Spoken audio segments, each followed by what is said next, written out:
अश्वत्थामा, कृतवर्मा, कृपाचार्य तीनों चले गए। एक पेड़ के नीचे विश्राम किया।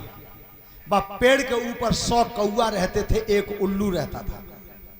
वे 100 कौआ मिलके दिन में उल्लू को मारते थे। आज जब वे 100 सो गए थे, अश्वत्थामा नीचे से देख रहा है, तो वो उल्लू एक कौए गर्दन पकड़ के उठा ले जा, अलग मारे आवे, दूसरे फिर उठा ले जा, फिर मारे आवे। सोते हुए सबकी मौत कर रहा था, मार रहा था। अश्वत्थामा ने भी दोनों जगाए कि जल्दी उठो, 18 दिना में जब ये कूना मरो तो अबई का मात दोगे तुम, अब सो रहे होंगे, सोते हुए के ऊपर पार करेंगे। पर जीवन में एक बात ध्यान रखना, बखत परे पे कामन आमे, इन बंधन की रीत कहा है, और दे मुसीबत में जो धोखो, ऐसे की तो प्रीत कहा है, और सोबत छत्री को शीश काट दे, ऐसी रण में जीत क्या जीत होती। आज सब सेना को मारा अश्वत्थामा ने।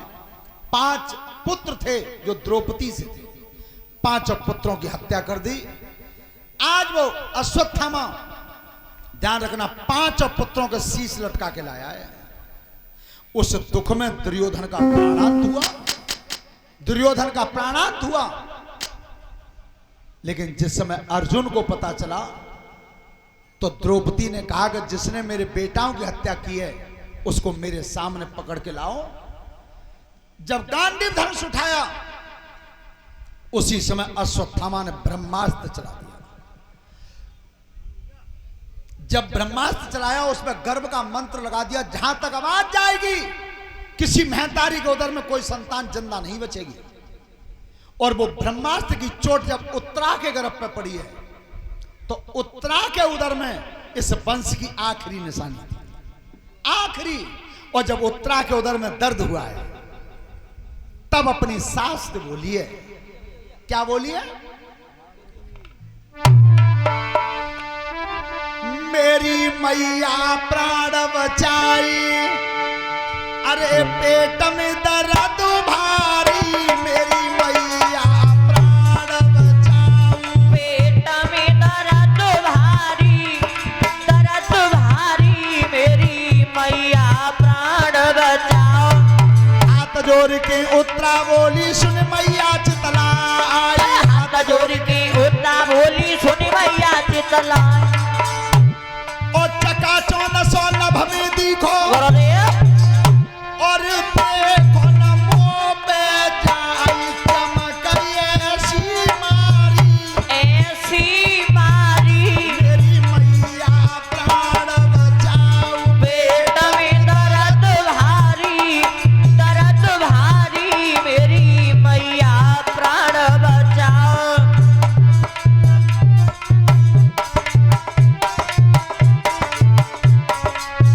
अब सुनो, जैसी उत्तरायण की मैया मेरे उदर में दर्द हो रहा है, ऐ समझ गई सुभद्रा का जो वंश की निशानी जो मिटी जा रही है। सोच समझ के मनमोहन ने चक्कर लो उठाए, और सोच समझ के मनमोहन ने चक्कर लो उठाए, और छोटा रूप बना के अपनो उदर में आई, पेट गए बनवारी, हाँ गिरधारी, मेरी मैया प्राण बचाओ, पेट में दर्द भारी, मेरी मैया प्राण बचाओ। आज भगवान ने चक्र सुदर्शन से ढकना बनाया और उधर में उस बच्चे की रक्षा की। श्रोता बंधुओं ध्यान से सुनना, उसी बच्चे का जो जन्म हुआ था, ज्योतिष के आधार से उसका नाम रखा गया था विष्णुरात। और जब कृष्ण की गोद में दिया, तो वो बच्चा परीक्षा कर रहा है कि यही रूप तो महतारी के पेट में था भीतर, और यही बाहर है। सो कन्हैया कहते हैं, बहन सुभद्रा, ये बच्चा मेरी परीक्षा कर रहा है, तो मैंने अपनी तरफ से इस बच्चे का नाम परीक्षित रख दिया है। बोलिए परीक्षित महाराज की। और ये 100 रुपए महिपाल सिंह पुजारी हरनामपुर से।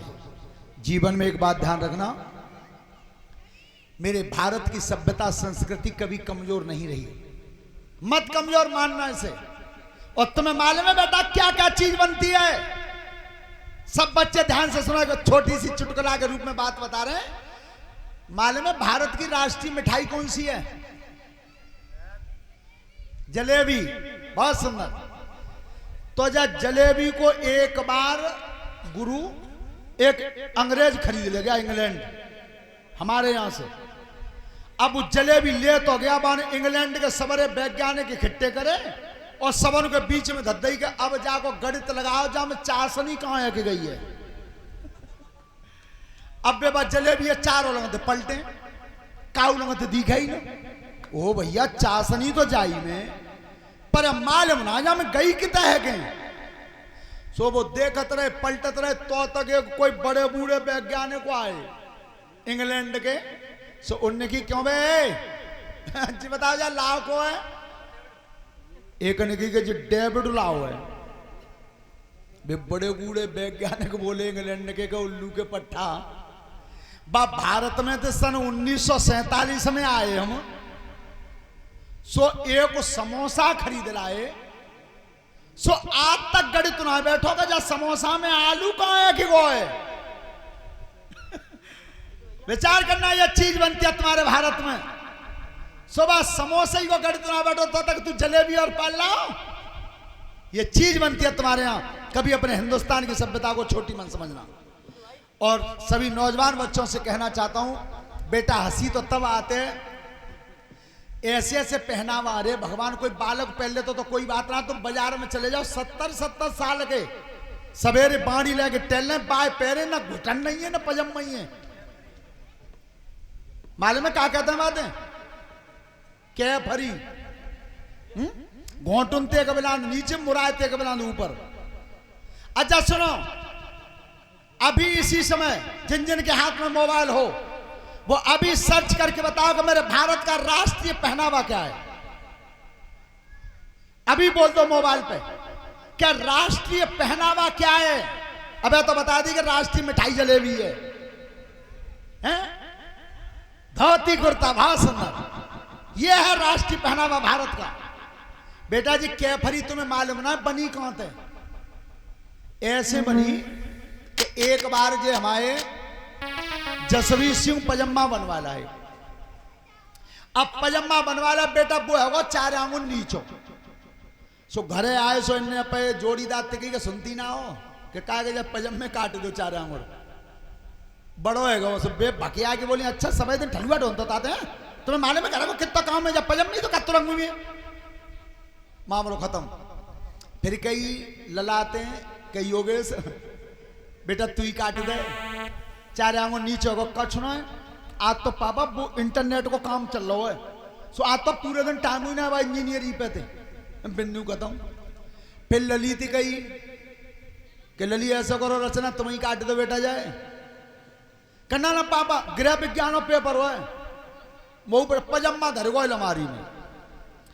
अब 12-1 बजे जब काम थे फारेग वहीं बे उनकी जोड़ीदार सब ने कही फूले तो वैसे ढूंढते हैं सवेरे थे कामू का छो है ना तो ला पजम्मा ही काट दो सब 4 आंग और काट के तुरप के माँ को वहीं घड़ी करके धर दो। अब वो नेटवा इंजीनियरिंग को काम निबट को योगेश बाबू को सब बिन्ने की कि पिताजी नाराज होंगे सो 4 आंग और बिन्ने काट दो और घड़ी करके उन्नू धर दो। लली आई पेपर दे के उनने कही कि बच्चों कामू का छो है ना पिताजी नाराज होंगे पेपर में होएगो। सो उठा के पजम्मा 4 आंग और काट दो और तुरप के बिन्नू धर दो। अब आए सांझ गुजर सबीर के बच्चों पजम्मा काऊ ना काटो लाओ मैं ही देख लू। सो वो पजम्मा की घड़ी खोली लला मुंह बनी गई क्या फरी कहूं तो बनी कि ना आई। ध्यान रखना वो पहनावा पहनिए जो सभ्यता के दायरे में आता हो अच्छे दायरे में आता हो। सभी प्रेम से 2 लाइन का एक कीर्तन बोलेंगे उसके बाद आरती करवाएंगे और ध्यान से सुने। कल भागवत कथा में सती प्रसंग और भोलेनाथ और पार्वती मैया का विवाह होगा भागवत कथा में। तो कल एक बात और सुने वैदिक रीति से सबसे पहले जो विवाह हुआ था वो शिवजी और पार्वती का ही हुआ था। आज भी देखना तुम लड़का लड़की को नाम से कछु हो गए पर वे दो तरफ के ब्राह्मण ब्याह अबऊ पढ़ते हैं तो शिवजी पार्वती को ही करते हैं वो। तो कल कोई भी खाली हाथ नहीं आएंगे। मैया पार्वती के कन्यादान को कुछ न कुछ लाएंगे।